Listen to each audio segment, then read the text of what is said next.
नमस्कार विद्यार्थी मित्रांनो, तुमचे गुरुकुल स्कॉलरशिप या चॅनलवर स्वागत आहे.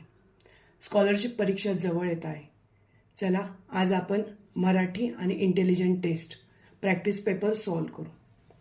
पहिला प्रश्न आहे. 1 ते 3 प्रश्न उतार्यावर आधारित आहेत.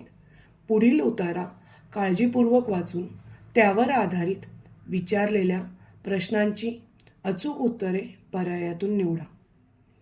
निसर्गातील जलसंपत्ती ही फक्त मानवासाठीच नसून इतर सजीवांच्या वापरासाठी सुद्धा आहे. हे मानव विसरत चालला आहे.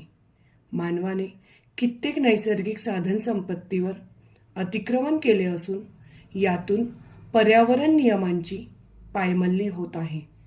जैविक विविधतेला धोका निर्माण झाला आहे.